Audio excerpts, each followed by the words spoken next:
Hey, it's your girl Liz, the Lighthouse Keeper, here at House of Nova Insights, and you're watching Behind the Lyrics, where we take an intimate look at the songs that I've written to see the true meaning behind each word. So,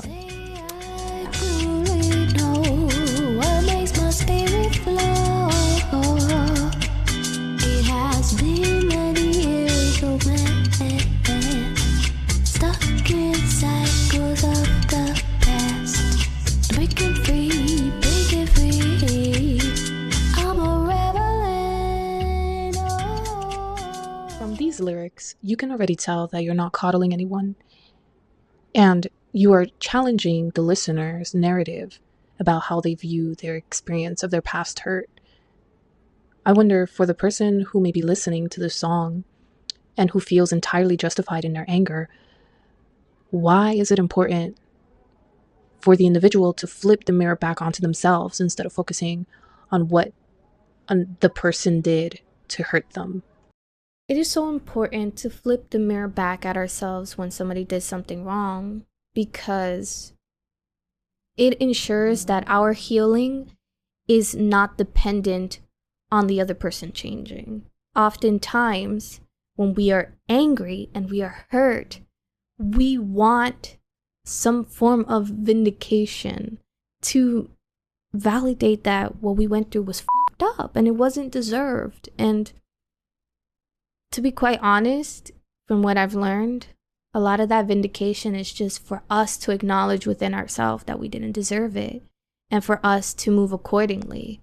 Because when we look at anger, the emotion, it's just a signal that we need to protect our boundaries and something needs to be done. Sometimes we wait until something is done externally for us to then move forward. But man, if we do that, it actually affects us in the long run. We end up developing the resentment, and that resentment becomes like poison within our own system and actually affects us physically as well as psychologically. So it's always important to, yes, acknowledge that something was done by said person, but to not make that the sole focus.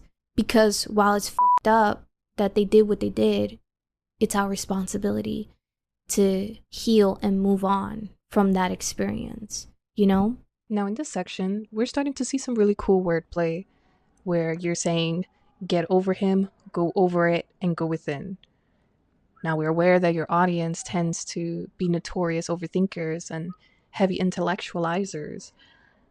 They may often find themselves thinking their way out of their pain. So to help them, can you actually break down the difference between trying to go over a situation versus actually going within?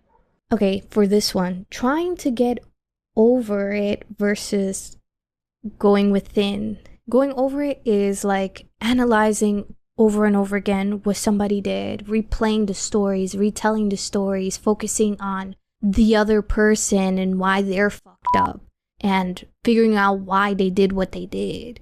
It's a very surface level approach of figuring out what had happened, and that's normally the initial step, right? Because when we go through something, our brain naturally wants to make sense of it. We want to make sense for what happened, but sometimes certain things don't make sense because the human experience is very nuanced and people do shit for many different reasons, and we can never truly know someone's intention. But when we go within, we start to review, hey, how did we maintain a connection that attracted that kind of experience?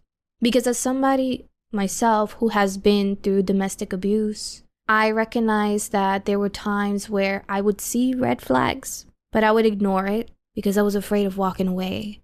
I was afraid of being unlovable. I was afraid of being alone. I had to sit with myself after the healing process, going within to see, oh, okay, there was a lot of things that I overlooked, like how there were certain experiences that mirrored my childhood. So that familiarity made me stay. And even though I felt uncomfortable, like I didn't like what it was, I had to acknowledge, oh, there were times where I went against my own boundaries and I prioritized the connection over my internal knowing. Doing that and seeing how I did that, that's the process of going within. I could focus on, yeah, I was beaten, I was choked, and he broke my phone, but that just goes onto the surface. And it wouldn't help necessarily for me to move on because it doesn't heal the core wound that was there, which was my childhood experiences that led to the familiarity of what I went through. That's why it's so important, because when we hurt and been hurt, we tend to focus on what somebody did and just pinpointing those things without recognizing there's another layer underneath that. Because yes, valid, we did experience what we did. And yeah, we can rationalize maybe they were going through something, whatever. That's the first step. Underneath that, we have to really look at ourselves to see like, okay, where did I go against myself? Why did I go against myself? Why did I not set boundaries? And if I did, why did I not enforce consequences and stick to it? Where were my non-negotiables that I did not enforce?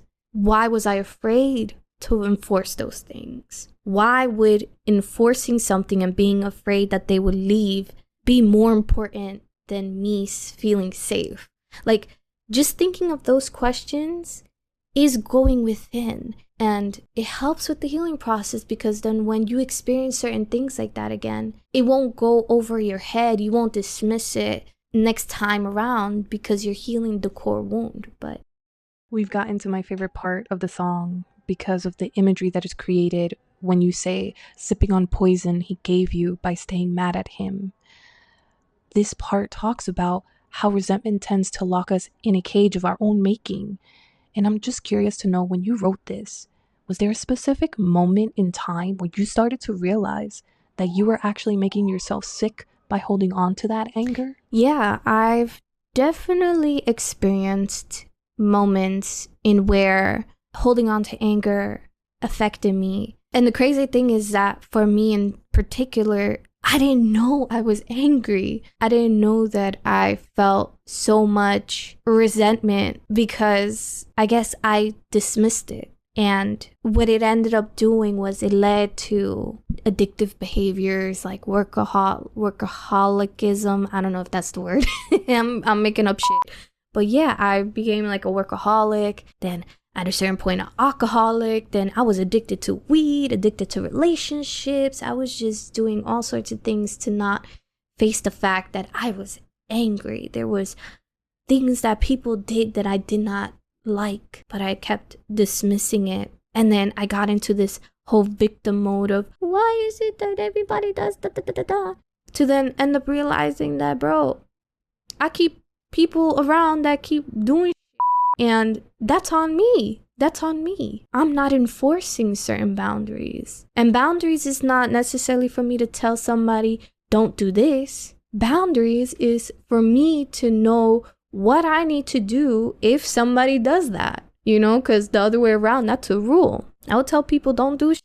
But then I kept entertaining that, and I kept getting angry, and I kept dismissing it. And again, it led to all these things. And then, oh man, it sucks. And in this particular song, I saw in specific, I'm not going to give too much details, but I saw two people that they kind of mirrored past versions of myself. They had a little bit of a different experience than I did, but I saw their anger and I saw how they would look past certain things to the point of resentment. And I like, it was so weird. I got an experience of myself personified through these individuals. And I had such a up close experience. And I'm not gonna lie, I wrote this song for these individuals, for them to see like, yo, you're holding on to something, and that's what's leading to the resentment, and it's causing you harm. And I know this because I've been there, I've done that, you know what I'm saying? And I made this song not just for them, but to also share with other people like, yo, don't focus on what they did. Focus on how you can move forward, knowing with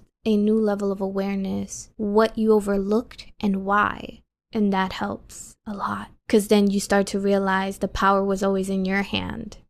You just unintentionally gave it away. It shows that you can just take it right back. take it right back and move forward.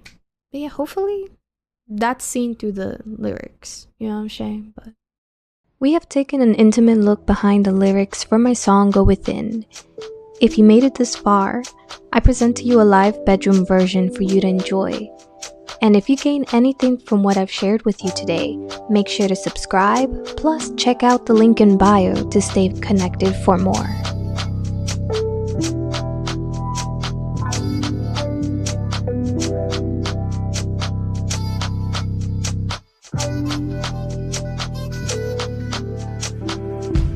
We need to make him a villain, but you ain't go within.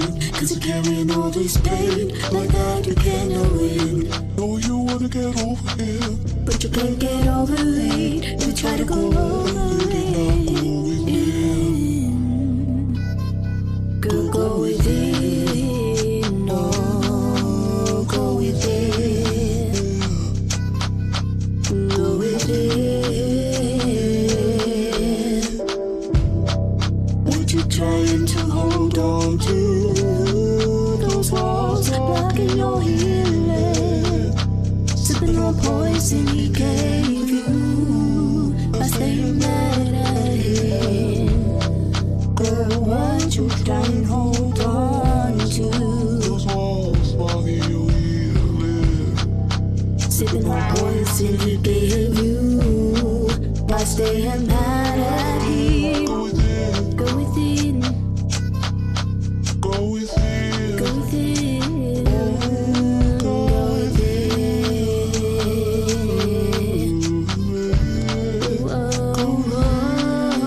Go within. What you trying to hold on to?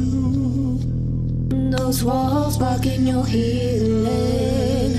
Sipping on poison he gave you by staying mad at him.